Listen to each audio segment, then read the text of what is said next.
नमस्कार, आप देख रहे हैं रेड स्टॉर्म न्यूज़। मैं हूं योगिता सोनी। डॉक्टर भीमराव अंबेडकर। डॉक्टर बाबा साहेब अंबेडकर का जन्म 14 अप्रैल 1991 को मध्य प्रदेश के महू गांव में हुआ था। महार जाति का होने की वजह से उन्होंने बचपन से ही जातिगत भेदभाव को झेला था। शिक्षा हासिल करने के लिए स्कूल गए तो वे और उनके भाई अकेले दलित वर्ग के थे, इसलिए उन्हें कई प्रकार की यातनाएं भी झेलनी पड़ी। यहाँ तक कि वे दोनों भाई अपने बैठने के लिए बोरी भी अपने घर से लाते थे, क्योंकि उन्हें दूसरे बच्चों के साथ बैठने की इजाज़त नहीं थी। और पीने का पानी भी वे सामान्य नल से नहीं पी सकते थे। उसके लिए भी उनके एक अलग मटका रखा जाता, जिससे स्कूल का पियोन उन्हें पानी पिलाता, और वो भी ऊपर से उनके हाथ पर गिराकर। और अगर किसी दिन वह पियोन नहीं आता तो उन्हें पूरा दिन प्यासा ही रहना पड़ता। ऐसे हालातों में भी भीमराव अंबेडकर ने अपनी पढ़ाई नहीं छोड़ी, लेकिन पैसों की कमी के चलते उनके भाई को अपनी पढ़ाई बीच में ही छोड़नी पड़ी। आगे चलकर बड़ौदा नरेश सयाजीराव गायकवाड़ से फेलोशिप पाकर उन्होंने कानून और इकोनॉमी दोनों की शिक्षा हासिल की।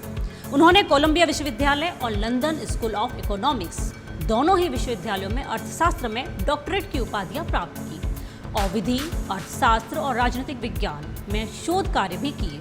व्यावसायिक जीवन के आरंभिक भाग में ये अर्थशास्त्र के प्रोफेसर रहे और वकालत भी की, और बाद में का जीवन राजनीतिक गतिविधियों में अधिक बीता। इतनी उच्च स्तर की शिक्षा हासिल कर लेने के बाद भी उन्हें हर क्षेत्र में जातिगत भेदभाव का सामना करना पड़ा। वे इन सब से इतना परेशान हो गए थे कि उन्हें हिंदू धर्म से ही नफरत हो गई थी। हिंदू पंथ में व्याप्त कुरीतियाँ और छुआछूत की प्रथा से तंग आकर सन 1956 में उन्होंने बौद्ध धर्म अपना लिया था। 13 अक्टूबर 1935 को नासिक के निकट येवला में एक सम्मेलन में बोलते हुए अंबेडकर ने धर्म परिवर्तन करने की घोषणा की। उन्होंने कहा था, हालांकि मैं अछूत हिंदू के रूप में पैदा हुआ हूँ, लेकिन मैं एक हिंदू के रूप में हरगिज नहीं मरूंगा। अंबेडकर ने कहा था, छुआछूत गुलामी से भी बदतर है। इसलिए उन्होंने 1932 में अखिल भारतीय अस्पृश्यता विरोधी लीग की स्थापना की, जिसे बाद में हरिजन सेवक संघ में परिवर्तित कर दिया गया था। भारत सरकार अधिनियम 1919 तैयार कर रही साउथ बरो समिति के समक्ष भारत के एक प्रमुख विद्वान के तौर पर अंबेडकर को साक्ष्य देने के लिए आमंत्रित किया गया। इस सुनवाई के दौरान अंबेडकर ने दलितों और अन्य धार्मिक समुदाय के लिए पृथक निर्वाचिका और आरक्षण देने की वकालत की।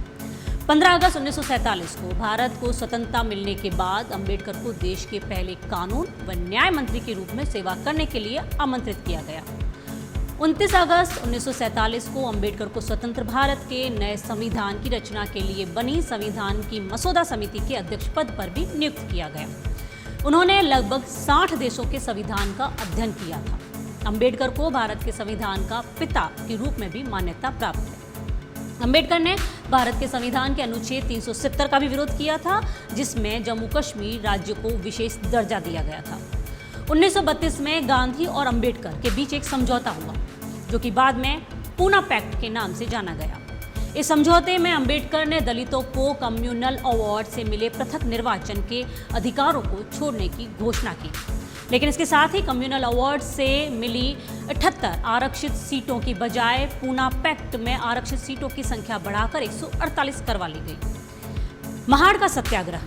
भीमराव अंबेडकर की अगुवाई में 20 मार्च 1927 को महाराष्ट्र राज्य के रायगढ़ जिले में महाड़ स्थान पर दलितों को सार्वजनिक तालाब से पानी पीने और इस्तेमाल करने का अधिकार दिलाने के लिए किया गया एक प्रभावी सत्याग्रह था। बाबा साहेब अपने कई अनुयायियों के साथ तालाब पर पानी पीने गए, जहां पर दलितों का आना मना था।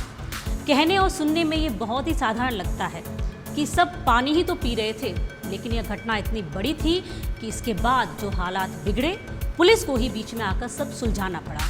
लेकिन उसके बाद भी उच्च जाति के लोगों ने उस तालाब को दूध और दही से पवित्र करने के बाद ही उसका इस्तेमाल करना शुरू किया। उनका कहना था, ये लड़ाई सिर्फ पीने के पानी की नहीं है। पानी पी के कोई क्या ही कर सकता है, यह लड़ाई पानी पीने के अधिकार के लिए है। 1930 में अंबेडकर ने 3 महीने की तैयारी के बाद कालाराम मंदिर सत्याग्रह आरंभ किया।